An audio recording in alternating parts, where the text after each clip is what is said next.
high. I am the inspiration that led success soar high. I will achieve, I will fly high. I am the I in SBI. I'm backed by the nation's trusted bank, SBI, the banker to every Indian. Hello and welcome to the Business Standard Banking Show, where we bring you the story behind the latest developments in the banking space. It is the 23rd of November and I am Ruchika Chitravanshi. In today's episode, our cover story will talk about whether people are moving money from fixed deposits to mutual funds. Our banker's view this week is from the CEO of RBL Bank, R. Subramanya Kumar. In Banking for You, we will decode what a key fact statement is. Our consulting editor, Tamal Bandhopadhyay, joins us for an expert take to discuss RBI's loan norms and more. At the end of the show, we will tell you the results of the last week's poll and the question for this week. In the September 2023 quarter, the mutual fund industry's average assets under management clocked their highest quarterly growth since September 2021. Meanwhile, during the same period, bank deposits grew slightly slower than in the previous quarter. So is this an indication that mutual funds are growing at the expense of fixed deposits? Bhaswar Kumar speaks to experts to find out.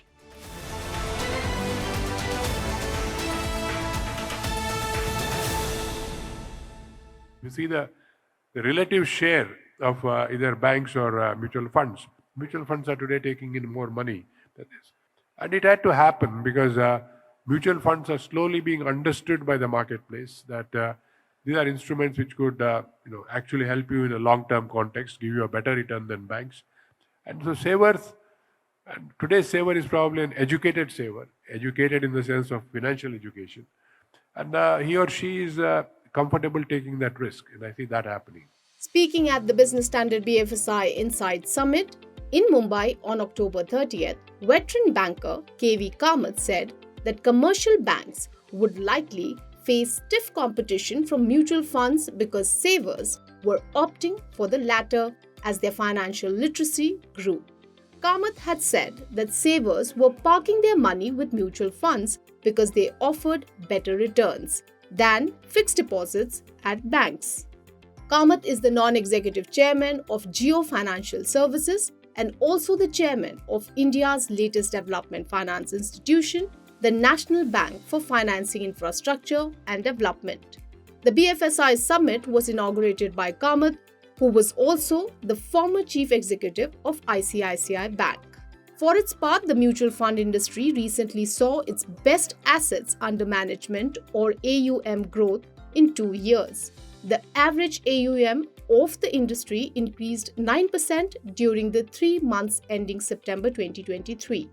Not only did this mark the highest quarterly growth for the industry since September 2021, but it was also the second consecutive quarter where AUM growth surpassed 5%.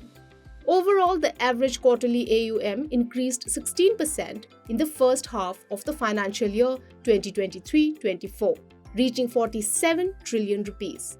This growth was the result of both market performance and fresh investments. While the mutual fund industry celebrated its success, several lenders declared their provisional numbers for the second quarter in early October.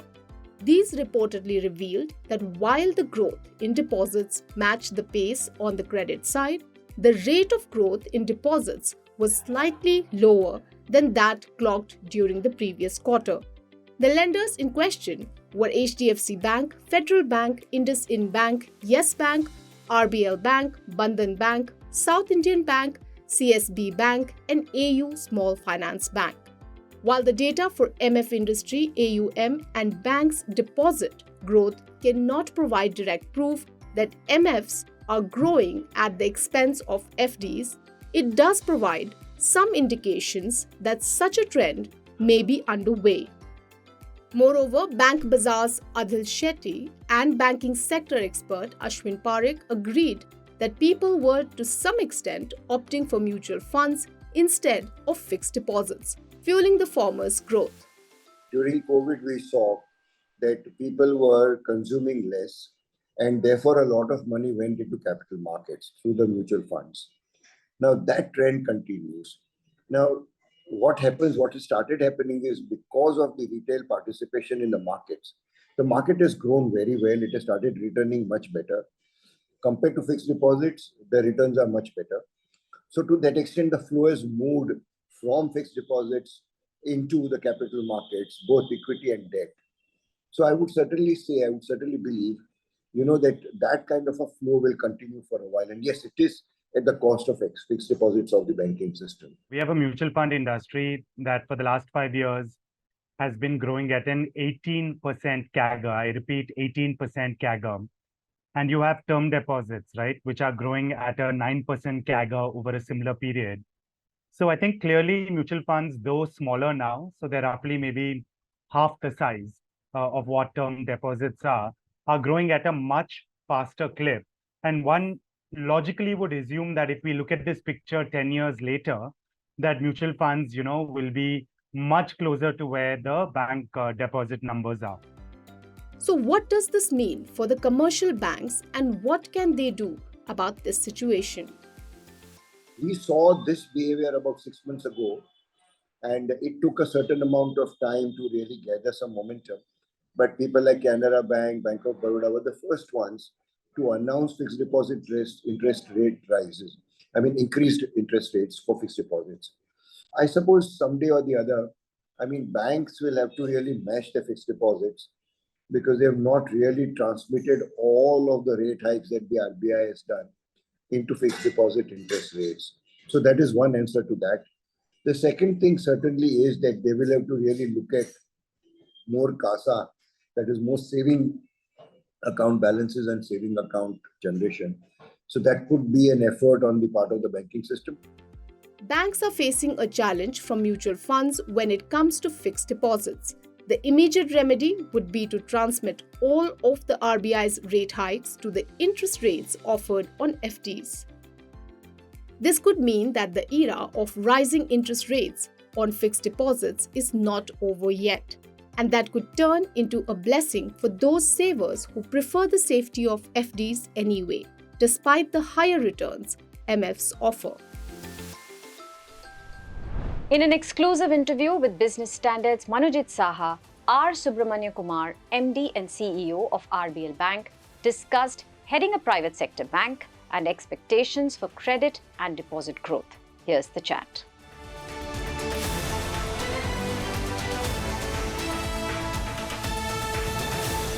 Hello and welcome to the Business Standard Banking Show. R. Subramanya Kumar took charge of RBL Bank in June last year.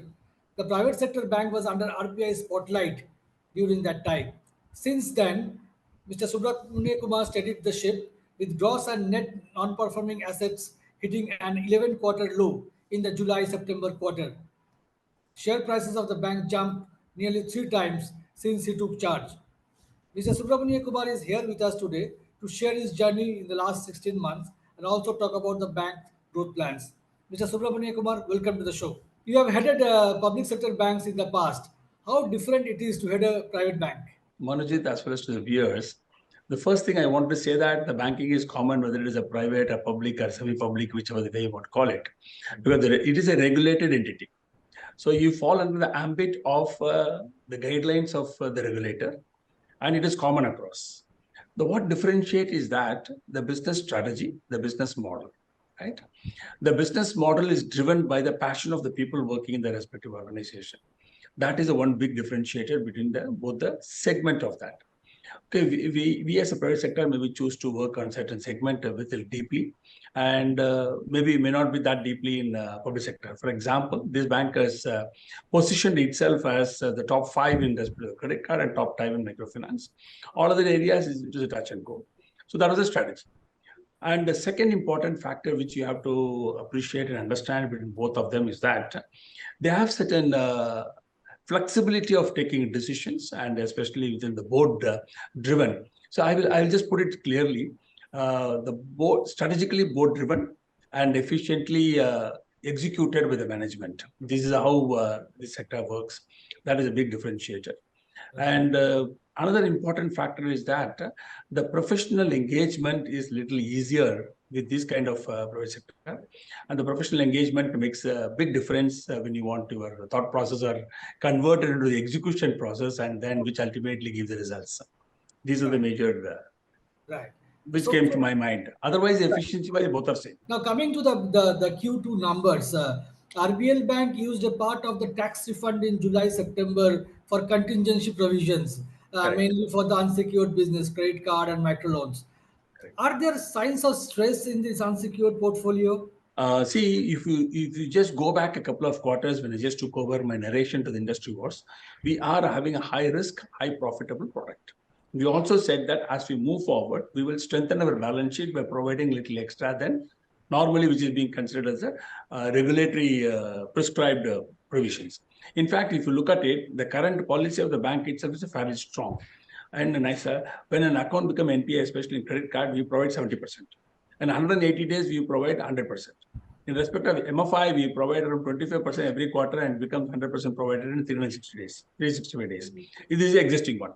Then we also said that we will be going forward, we'll be providing little extra provisions. Okay, that is a stated position. Whether it is related to the stress book or non-stress book, that is a stated commentary of the management. And the refund provided us a impetus for doing that quickly. See, otherwise we would have waited for maybe 1 or 2 quarters, because creating a buffer requires some setting aside your around 300 plus crores of rupees, Right. which possibly would not have been possible in this present quarter. But this was provided as impetus with that particular refund which has come. The normal temptation for anybody to put it in the PAT and show a huge growth, but we never fell for that particular temptation. Going forward, we also said that we will be providing 1% on the incremental growth of microfinance as well as a credit card as a contingent provisions as moving forward. So this is the stated position. This is not because of born out of your stress in the book at all. A small amount of stress was seen in the lower book level. It is a common to everybody. Civil also came out of the report. Nobody can make exception to that. However, we are confident that we will be able to recover in that in Q3 and Q4 also. Then the credit cost, but credit cost has also increased sequentially to about 37 bips from 39 in Q1. What is the reason for this? This I want you to look at it in 2 different parts. The first part is we are around 39, which up to 47, hardly 8 bips more increase, which is normal business which has been increasing. When the book grows, there is always a possibility of very few bips it goes up. That is what the normal one. So 39 to 47 is not a big change. Whereas another 43 bips are added, because we have provided 48 crores of additional provision for the credit card, because we made a policy change. Previously, we were making 100% provision on 180th date of the NPA account or the credit card when it falls. Now that we moved it forward to 120 days. That means we wanted to absorb the entire provision 20th day, so that our focus will be stronger in that, because the team which is doing the recovery will be able to do more recovery, because they will be able to see the right of the book on 120th day itself. Right. That is the reason which another 43 bips has been added. So you have to see that balance sheet has 47 and 43. 43 is a one time because of this change in the policy. Otherwise, that regular normal Q2 provision is only 47 bips. And finally, what kind of credit growth and deposit growth you are expecting for the current financial year? Yes. We have given our narrations guidance very clearly right in the beginning for 2026. We said that our minimum growth or we will not be less than 20% of OOA growth in advances. And within that advances, we said that we divide the 3 parts. That is, one, the wholesale banking will be more or less flattish. But within the wholesale banking, you use a commercial bank, which we call it as an SME banking. It's a medium and mid-segment bank that will grow between 15 to 17%. Last quarter, you would have seen around 17% growth was there, seen that. Now, on the other side of it, the retail. Within retail, we said that entire retail put together will grow by around 30 to 35% range. And within that, the secured product will be growing faster. So if you see that Q2, my credit card grew by 27% and MFI grew by, it is 7% because of 70% because of that low base. But as it stabilizes with the current number of, 8,000 crores, it will be going around 25%. So the mid segment, which is our secured housing loan, loan against property, two-wheeler, four-wheeler, and BBG and all those things, business loan, it will be growing at a higher rate than 30%. Last quarter, we did 30, and it will move up to 35, and we may even do 40% in that particular checking range. So if you look at that, we will not go below 20%. For the last 4, 5, 6 quarters, we have been consistently maintaining our record of 20% growth in advances.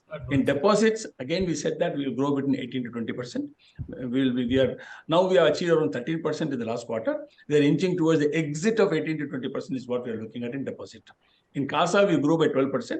We are working out to maintain the same pace of growth in the CASA also. And the biggest change what we did, we moved from the bulk to the granular, both the sides of the balance sheet.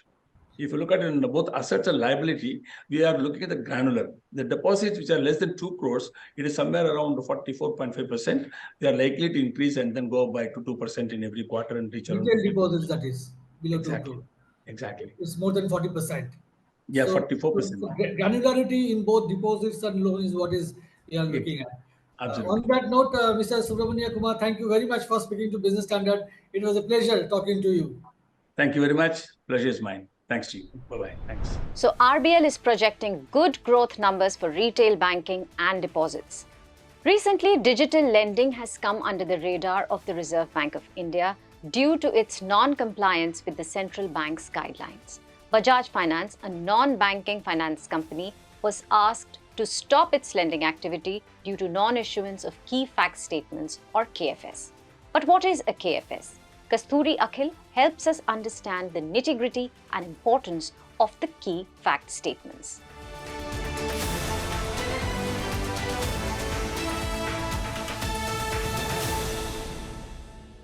The Reserve Bank of India recently ordered Bajaj Finance to stop issuing new loans to its customers through its e-com and Insta EMI card due to non-compliance with digital lending guidelines, particularly the non-issuance of key fact statements or KFS to the loan borrowers.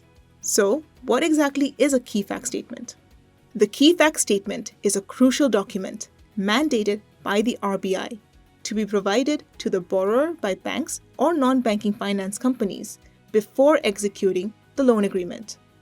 The KFS consists of all the key details pertaining to the loan, such as the interest rate, processing fees, application charges, late payment penalties, and EMI value. The statement outlines the permissible time period for repaying, which determines the monthly payments and interest rates on the loan amount. Lenders are mandated to provide KFS at every stage of the loan processing and whenever the conditions of the loan agreement change.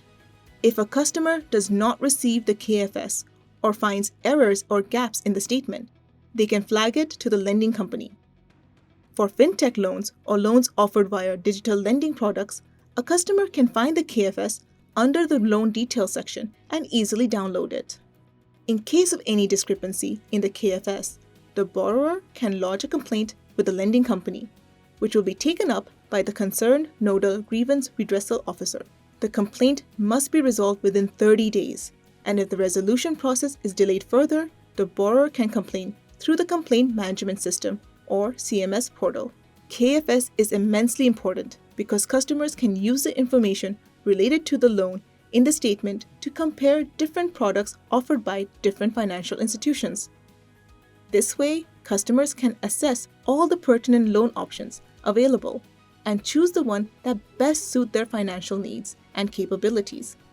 Moreover, with all the details related to the loan agreement outlined in a standardized format, the chances of a borrower encountering any unexpected fees or penalties during the loan tenure become slim. Borrowers should also be aware that any significant changes to the terms of the loan in later stages must be updated in the KFS. I am the blue of the limitless sky. I am the inspiration that lets success soar high. I will achieve, I will fly high. I am the I in SBI. I'm backed by the nation's trusted bank, SBI, the banker to to every Indian. The key fact statement can be quite empowering for borrowers. This week in our Expert Take segment, Tamal Bandhopadhyay discusses RBI's new personal loan norms and their impact on borrowers. Here's the chat.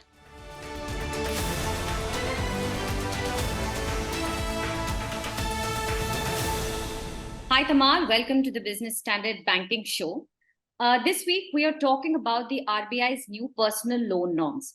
It has raised the risk weight. Now, can you tell us a little bit about this instrument that RBI has used? Thanks, Ruchika. I mean, this is not often used by the central bank.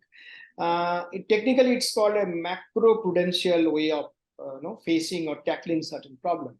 What it means is this, for every 100 rupee loan a bank or NBFC given, provided if its risk is 100%, which means it needs to keep 9 rupee of capital. Now, when you raise the capital adequacy ratio or the risk weightage from 100 to 125%, which is 1/4 extra, means for instead of 9 rupees, it needs to keep 11.25 rupees, be it Reserve Bank of India or an NBFC, which has been giving such loans. So essentially making its capital more expensive, and that will reflect in the cost of the funds. The loan rates will go up. That's the first step, the impact of that. And RBI historically, RBI has used it. Dr. Reddy made it actually in the run-up to the global financial crisis. He used it for particularly mortgages, later personal loans. Now RBI has used this before, and in your column, you've said that RBI does not want to take a chance when it comes to unsecured small loans. What do you think is making RBI so wary? What are the concerns? Now, if you look at the number, the personal loans, retail loans have been going up. Within retail loan, the personal loan is going up, and within personal loans, the unsecured loan up to 50,000, between 10,000 and 50,000. There are two slabs, up to 10,000, up to 50,000. They have been growing pretty high in the past few years, last 2 years, and every quarter we are seeing more such numbers.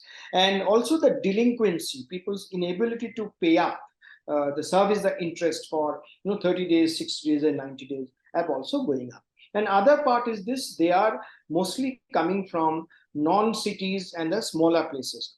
So all this combination, it seems to be a cocktail of bad omens. Not exactly. So the regulator is not excited about it. It had been issued warning to the banks and NBFCs hold on to it, but ultimately banks were not holding on, or NBFCs not holding on. That prompted Reserve Bank of India. Now there is obvious talk of the fallout of this move for fintechs, NBFCs, but more importantly, there is a fallout for the borrowers.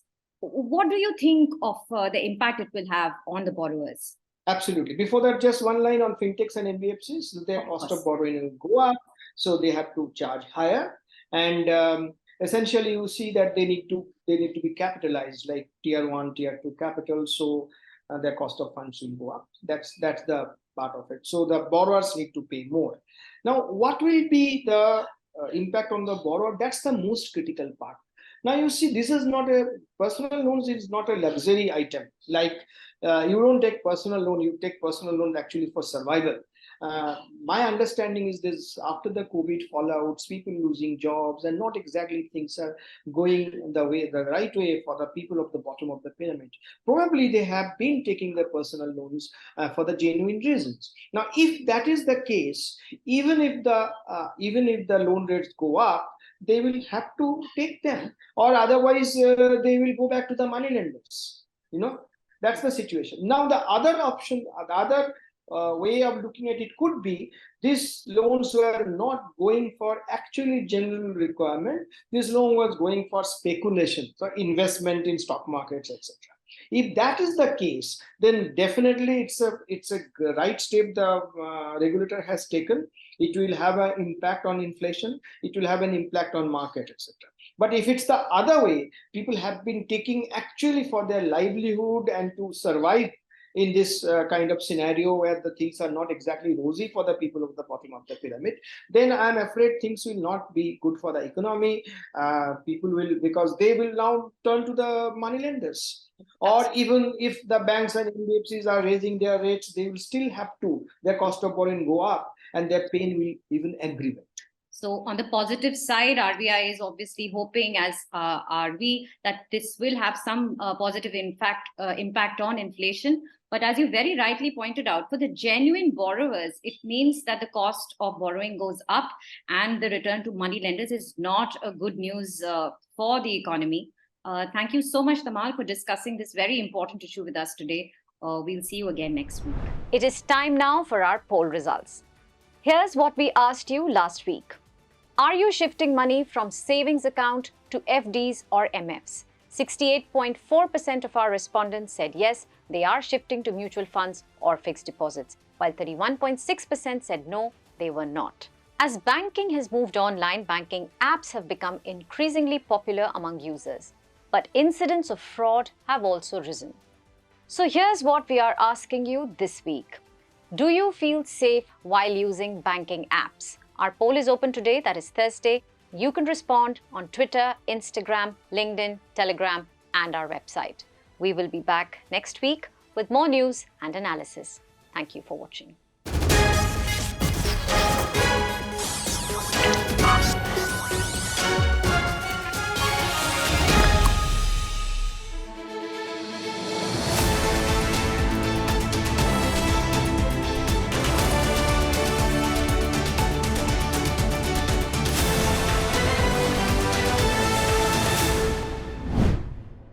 If you like this video, share it and subscribe to Business Standard.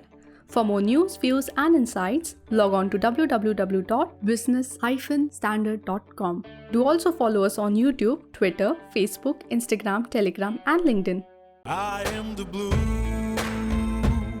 of the limitless sky. I am the inspiration that lets success soar high. I will achieve, I will fly high. I am the I in SBI. I'm backed by the nation's trusted bank, SBI, the banker to every Indian.